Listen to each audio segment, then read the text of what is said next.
Assalamualaikum warahmatullahi wabarakatuh. Bismillahirrahmanirrahim. Alhamdulillahirabbil alamin wa bihi nasta'in ala umuri dunya waddin wassalatu wassalamu ala asyrafil anbiya'il mursalin wa ala alihi washabihi ajmain wa ba'd. Allahumma inna nas'aluka ilman nafi'an wa na'udzubika min ilmin la yanfa'.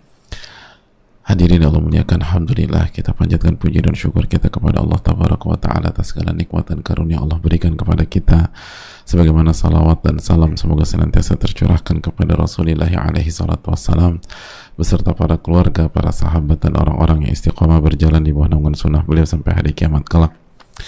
Hadirin Allah muliakan, sebagaimana yang sudah kita sampaikan sebelumnya bahwa salah satu isu penting, isu besar setiap selesai Ramadan, setiap kita berada di hari-hari bulan Syawal adalah keistiqomahan, dan bisakah kita istiqomah di atas ketaatan kepada Allah Subhanahu wa ta'ala.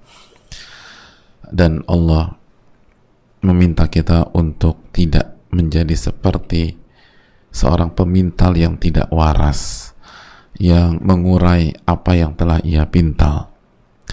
Dan sebuah bencana, hadirin, kalau yang dipintal adalah ketakwaan dan amal soleh di bulan Ramadan, namun di waktu yang sama memang ini isu kita di setiap tahunnya ketika memasuki bulan Syawal. Dan pada pertemuan yang lalu pun kita sudah jelaskan bahwa ternyata istiqomah itu nggak mudah. Itu salah satu jawaban dari mungkin pertanyaan-pertanyaan yang menggelisahkan hati ini. Kenapa kok susah banget mempertahankan amal soleh yang sudah dibangun di Ramadan? Kenapa kok kepleset lagi di bulan Syawal? Kenapa kok kehilangan arah di bulan Syawal? Kenapa dan kenapa? Mengapa dan mengapa? Maka salah satunya adalah karena memang susah.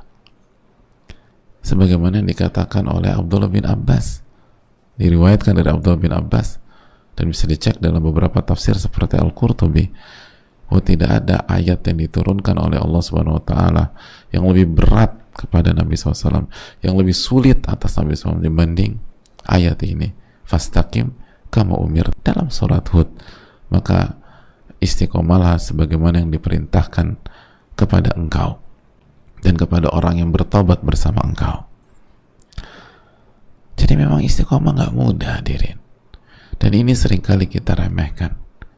Kita memperjuangkan istiqomah di bulan Syawal seringkali nggak habis-habisan, nggak totalitas, nggak seperti menghadapi sesuatu yang berat, sesuatu yang sulit. Dan hasilnya apa? Seringkali nggak efektif dari tahun ke tahun. Oleh karena itu hadirin, kita harus belajar dan mendengar keterangan para ulama tentang kunci-kunci istiqomah. Dan kata para ulama, kalau bicara kunci istiqomah, yang pertama itu, hadirin, apa yang pertama? Ahlul istiqomah apa?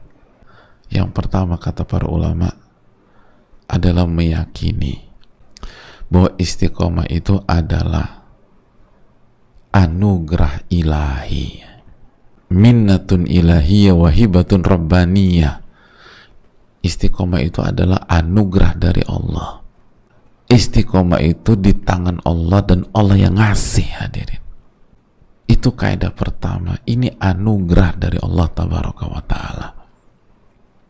Ini pemberian dari Allah subhanahu wa ta'ala. Ini bukan semata upaya dari manusia.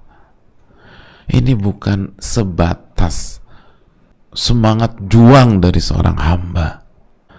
Ini bukan sebatas kita melengkapi semua perangkat-perangkat keistiqomahan. Sarana-sarana istiqomah itu penting.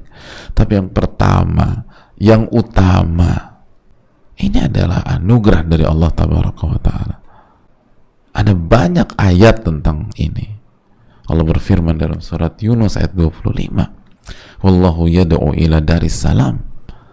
Allah mengajak kepada Darussalam, wa yahdi man yasha'u ila siratil mustaqim, dan memberikan hidayah kepada orang yang Allah inginkan dan kehendaki ke siratul mustaqim, ke jalan yang istiqomah. Allah yang kasih hidayah kepada orang yang Allah kehendaki. Ini pemberian dari Allah. Dalam surat Al-An'am ayat 39 Allah berfirman, "May yasha'illahu yudlilhu." Dan barang siapa yang Allah kehendaki, Allah akan sesatkan dia. "Wa may yasha' yaj'alhu 'ala siratim mustaqim." Dan sebagian orang yang Allah kehendaki, Allah kasih hidayah untuk menuju siratul mustaqim. Allah kasih hidayah agar berada di siratul mustaqim, di jalan keistiqomahan. Sebut saja surat An-Nur 46, Allah berfirman, "Wallahu yahdi man yasha'u ila siratil mustaqim." Ila siratil mustaqim. Dan Allah memberikan hidayah kepada orang yang Allah kehendaki ila siratil mustaqim, ke jalan keistiqomahan. Hadirin, apakah ayat-ayat di atas belum cukup untuk menjelaskan kepada kita bahwa ini adalah anugerah dari Allah? Dan sejarah membuktikan bagaimana sebagian orang-orang yang sangat dekat dengan Rasulullah SAW secara nasab, secara lokasi, secara kekeluargaan, gak dapat hidayah, gak bisa berada di jalan keistiqomahan. Abu Lahab kurang komplit apa, hadirin? Kurang komplit apa? Paman Rasulullah SAW, paman, sayangnya dengan Nabi SAW, secara keponakan jangan ditanya, satu darah dengan Nabi SAW. Tinggalnya di mana? Jakarta, Mekah tinggalnya, hadirin. Kota yang paling diberkahi, yang paling dicintai oleh Rasulullah SAW. Tapi apakah serta-merta Abu Lahab dapat hidayah lalu istiqomah? Enggak. Bahkan untuk pura-pura dapat hidayah dan istiqomah pun juga tidak. Ayat turunan, tabat yada abi lahabi wa tabba, dijelaskan sebagian para ulama.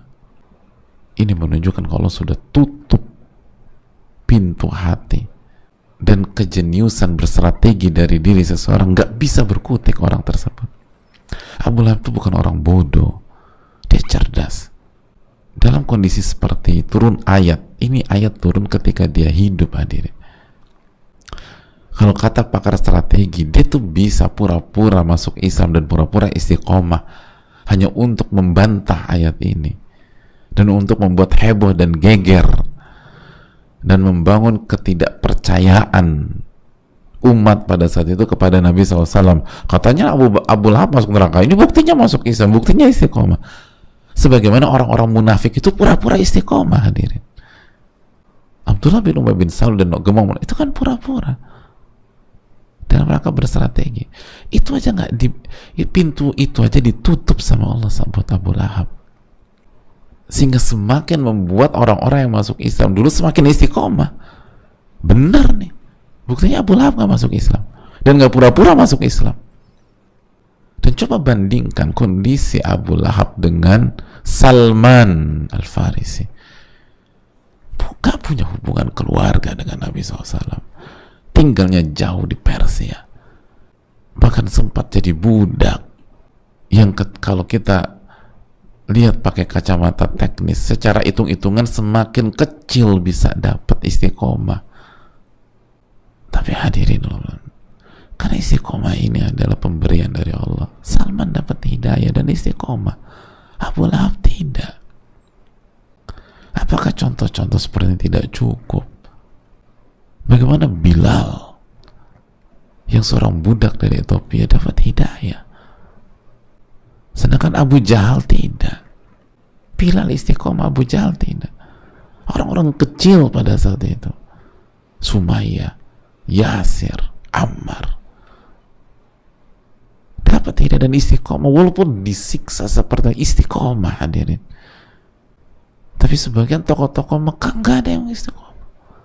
Kalau istiqomah tentang uang, kalau istiqomah tentang jaringan, kalau istiqomah tentang jabatan, kalau istiqomah tentang status sosial, kalau istiqomah tentang kecerdasan dan kejeniusan, Semakin cerdas seseorang, semakin besar peluang istiqomahnya. Harusnya yang dapat ya hidayah dan istiqomah tokoh-tokoh Mekah itu. Maka jangan andalkan diri kita kalau kita ingin istiqomah, khususnya setelah Ramadan. Jangan andalkan kecerdasan kita, jangan andalkan kejeniusan kita, jangan andalkan pengalaman kita. Allah tuh kalau mau balik orang, mau membalikkan kondisi orang tuh gampang, tinggal bilang kun fayakun. Jangan ujub, jangan sombong. Mentang-mentang kita khatam di Ramadan, mentang-mentang kita itikaf di Ramadan, mentang-mentang kita selalu qiyamul lail di Ramadan. Istiqomah itu pemberian dari Allah. Oleh karena itu kata para ulama, keyakinan ini adalah harga mati dan harus diletakkan di pos pertama. Lalu keyakinan ini harus melahirkan sebuah prinsip at-tawajjuh sadiqu ilallah. Ketika kita meyakini bahwa Allah lah yang memberikan istiqomah dan ini adalah anugerah dari Allah, maka langkah-langkah berikutnya adalah senantiasa fokus mendekat kepada Allah dengan penuh kejujuran, senantiasa meminta kepada Allah dengan penuh kejujuran, dan tidak mengandalkan diri sendiri atau prestasi yang baru saja kita torehkan.